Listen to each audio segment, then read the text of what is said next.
या मुलीचं नाव आहे विल्मा रुडॉल्फ. हिच्या वडिलांनी 2 लग्न केली, त्यांना 22 मुलं झाली. या मुलीचा नंबर 20वा होता. ही जन्मली तेव्हा 4 पाऊंड वजन होतं. डॉक्टर म्हणाले जगणार नाही. 5व्या दिवशी कळलं या मुलीला पोलिओ झालेला आहे, दोन्ही पाय अपंग. कसं बसं 2.5 वर्ष त्या बाईने आपल्या मुलीला वाढवलं. दुसऱ्या एका डॉक्टरने सांगितलं जर हिला रोज 12 तास पायाला तेलाने मसाज केलात तर ते शक्य. ती म्हणले अहो मी पोटापाण्यासाठी बाहेर जाते, माझा नवरा कधी घरी येतो, दारू पिऊन येत नाही, कोण हिला मसाज करणार ते मला माहित नाही. डॉक्टर म्हणाले हिच्यावरती प्रेम करणाऱ्या हिच्या मोठ्या 12 भावंडांनी जबाबदारी घेतली. रोज 1 तास हिच्या पायाला तेलाने मसाज करत राहिले सलग 5 वर्ष. आणि वयाच्या 6व्या वर्षी या मुलीने पहिलं पाऊल टाकलं.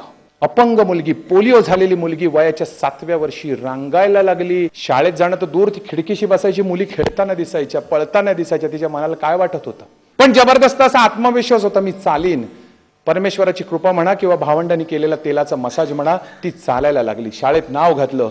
शाळेमध्ये तिच्या खेळाची आवड निर्माण झाली आणि तिने एकदा ठरवलं की मी खेळेन तर बास्केटबॉल खेळेन.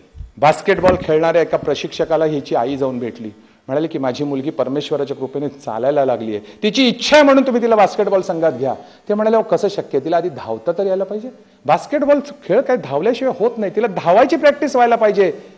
तिने कानात तेवढंच घेतलं, मला धावायची प्रॅक्टिस करायची, धावायची प्रॅक्टिस करायची. ती धावायला लागली. बास्केटबॉलचा खेळ मागेच पडला. शाळेच्या संघामध्ये गोल्ड मेडल्स मिळवायला लागली धावण्याच्या स्पर्धेत. पाहता पाहता हिचं नाव वर्तमानपत्रात यायला लागलं. काही गुणी लोकांच्या लक्षात आलं. ते म्हणाले या मुलीला ट्रेनिंग द्यायची गरज आहे. आणि मित्र तुम्हाला सांगून आश्चर्य वाटेल, वयाच्या 16व्या वर्षी ही मुलगी 1956 साली अमेरिकेने जागतिक ऑलिम्पिकसाठी पाठवलेल्या धडधाकट लोकांच्या संघामध्ये, अपंगांच्या ऑलिम्पिक्समध्ये नाही तर धडधाकट लोकांच्या संघामध्ये धावपट्टू म्हणून अमेरिकेने हिची निवड केली, जिच्या 2ही पायांना पोलिओ झालेला होता. आणि ही मेलबॉर्न ऑलिम्पिकला गेली आणि 100 मीटर स्पर्धेमध्ये पराभूत झाली, 200 मीटर स्पर्धेत पराभूत झाली. 100x4च्या रिले शर्यतीत मात्र हिच्या टीमला रौप्य पदक मिळालं, परत आली. खरं तर निराशाच, पण नाही, ती म्हणाली मला यश मिळालंय. पुन्हा प्रयत्न करायला लागली. बास्केटबॉल आणि धावण्याची दोन्हीचा सराव करत होती. आणि 1960च्या रोम ऑलिम्पिक्स मध्ये या मुलीने पुन्हा एकदा अमेरिकेच्या संघाचं नेतृत्व केलं. आणि 1 नाही 2 नाही, या अपंग मुलीने धडधाकट स्पर्धेमध्ये धावून चक्क 3 गोल्ड मेडल्स मिळवली आणि ही जगातली फास्टेस्ट रनर ठरली. या मुलीचं आयुष्य वाचा.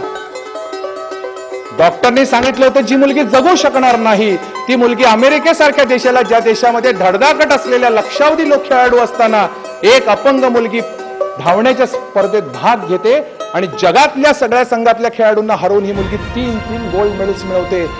केवळ UCF, केवळ आत्मविश्वास.